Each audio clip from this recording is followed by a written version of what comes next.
ер нь малын гаралтай бүтээтгүүнийг дахин ашигладаг гэдэг утгаараа ерөнхийдөө эрчим хүчний хэмнэлттэй. За тэр утгаараа бас одоо малын дайвар бүтээтгүүнийг дахин ашигладаг гэдэг утгаараа бас ер нь байгаль дээлтэй бүтээтгүүн болж байгаа. Тэгэхээр үүн дээр нэмээд бас эдийн засаг дээлтэй гэдэг нь бас анхаарал татж байна л да. Тэгэхээр энэ талаар бас та мэдээлэл өгөхгүй юу? Манай Болсон хоолтонгийн нэгэн төсөл буюу одоо Монконди Монголын чихэр амтны үйлдвэр байгаа. Энэний хэрэглэгчдийн сайн мэддэг одоо шар сууны хатуу чихрийн цуврал бүтээгдэхүүн болох одоо Шира гэд нэртэй амтныг одоо дөнгөж сая зах зээл танилцуулж эхэлж байна. Шира бүтээгдэхүүн маань яагаад юугаараа онцлог вэ гэхээр хатуу чихрээ бодох юм бол илүү зөөлөн хэрэглэхэд таатай. Энэ бол дэлхийн нийтээр одоо хүмүүсийн одоо хэрэглээ нь бол хатуу чихрийг ингэж удаан хугацаанд хүлээх биш, илүү нөгөө таатай шүтэн дээлтэй ч үт юм уу. Ийм байдлаас болоод одоо бид нэр зөөлөн бүтээгдэхүүнийг хийж эхэлж байгаа. За Шира бол өнгөж эхний танилцуулж байгаа бүтээгдэхүүн одоо цаашаад олон төрлийн бүтээгдэхүүнүүд мөн нэмэгдэнэ. За шар суу болон сүүн бүтээгдэхүүн маань яагаад хэрэглэгчид ашиг тустай байдгийг мөн эдийн засагт юугаараа хэмнэлттэй байд юм бэ гэхээр зэрэг за шар суу бол өөрөө маш их эрдэс болон уураг агуулсан ийм бүтээгдэхүүн байгаа. Гэтэл энэ шар сууны боловсруулалт нь бол Монголд бол үнэхээр хангалтгүй үүнийг одоо ашиглаж одоо бүтээгдэхүүн хийж байгаа туршлага бол манайд маш бага байгаа. Тэгэхээр энийг одоо бид нар яг Монголын онцлогийг тусгасан бүтээгдэхүүн гэдгийг харуулахын тулд одоо шар сууг сонгож бүтээгдэхүүнийг хийж эхэлсэн. За эдийн засагт байгаль орчинд ямар үр нөлөөтэй бэ гэхээр шар суу маань өөрөө маш өндөр эрдэс уураг агуулдаг боловч одоо байгаль орчинд шингэхдээ задрахтаа маш их хэмжээний хүчил төрөгчийг өгөө ижээдэг. Дээрэс нь одоо тэр хөрсийг одоо бохирдуулж дахин ургамал ургах боломжгүй болгож идэг. Түүнээс биш өөрөө бол маш өндөр хэмжээний эрдэс уураг агуулж идэг ийм онцлогтой бүтээгдэхүүн байгаа юм. Өндөр хөгжилтэй улс орнуудад бол шар сууг бол шууд байгаа чигээр ингээ байгальд хаяхыг хориглодог, бүр хуйлтай байдаг. Тэгэхээр энэ бол одоо ингээд задрах явцдаа маш их хэмжээний байгаль орчны бохирдол одоо экосистемд одоо асуудал үүсгэж байна гэж байна. Тэгэхээр энэнийг одоо эргэлтэнд оруулж байгаагаараа эдийн засаг болон байгаль орчинд үзүүлж байгаа эерэг нөлөө гэж бид бүхэн харж байгаа. Өнөөдрийг хүртэл 5 жил орчмын хугацаанд бид нар зөвхөн шар сууны чихэр бол одоо 3 жил болж зах зээл дээр гараад энэ хугацаанд бид нар ашигласан шар суугийнхаа одоо хэрвээ энийг одоо байгальд хайцсан бол ямар хэмжээний хор хохирол болох вэ гэхээр 1000 модны 1 жилийн одоо гаргах хүчил төрөгчийг бид нэр хэмнэж одоо аварч чадсан байна гэсэн тооцоо гарсан байгаа. Тэгэхээр одоо шар сууны зөөлөн бүтээгдэхүүн маань гараад манай үйлдвэрлэлийн тоо хэмжээ нэмэгдэх юм бол энэ одоо эерэг үзүүлэлтүүд бол цаашаа боломж нэмэгдээд явна.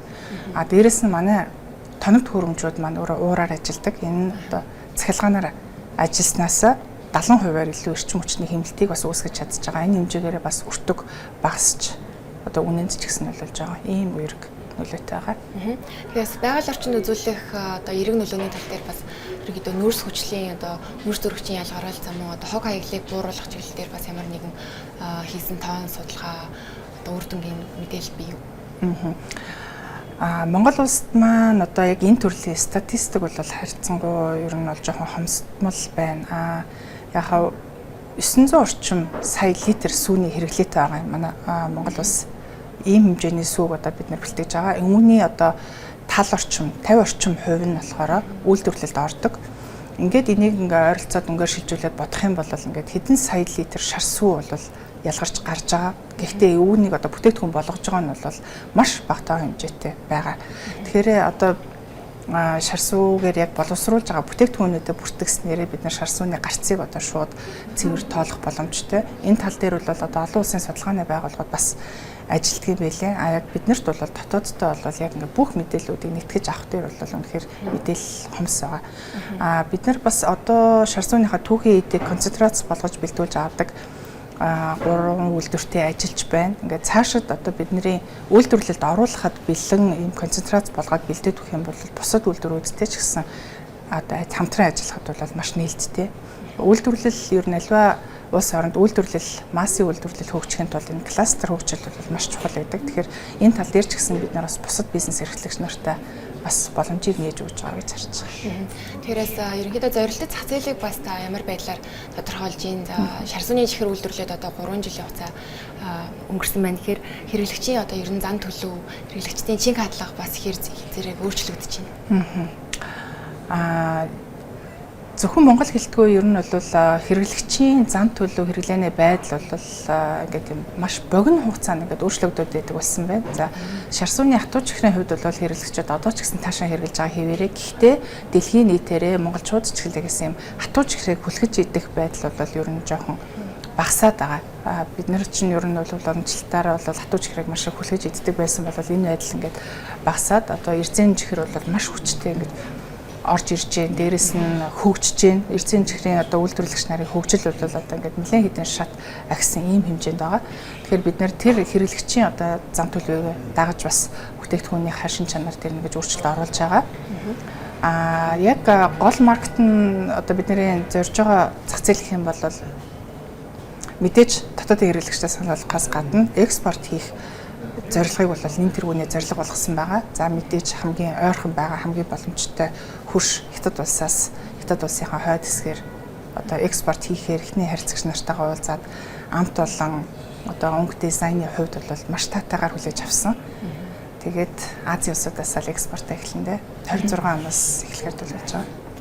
Тэгэхээр дотоодын одоо чихрийн үйлдвэрлэлийн зах зээлд бол ерөөдөө импортын бас хамаарал энэр хэвээр байгаа тийм. Тэгэхээр ер нь одоо дотоод гадаад бүтээгдэхүүний өрсөлдөөн одоо ихтэй энэ салбартаас танай компанийн хувьд гол нүүрлж байгаа гол сорилтууд бас юу байна?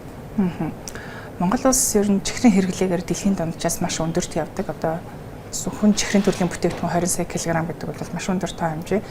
Энийн 10% дээр нь манай үйлдвэр ажиллаж байна. Бусад 2-3% дээр нь бусад жижиг үйлдвэрүүд ингээд нийлээд 80 гаруй хувь дээр нь одоо импортын хараат байдалтай л байна. Одоо энэ хэмжээ бол бас цаашаа дотоодын үйлдвэрлэл илүү хөгжөөд үйлдвэрүүд маань тоо хэмжээг нэмээд ингээд хөгжөөд ирэхээр зэрэг импортын хараат байдал буурна л гэж ер нь харж байна. Дээрэс нь хэрэглэгчийн одоо чиг хандлага гэх юм бол бас нөгөө харьцангуй нөгөө эрүүл бүтээгдэхүүнийг сонгох, чихрийн хэрэглээгээ багасгах чиг хандлага руу явж байгаа.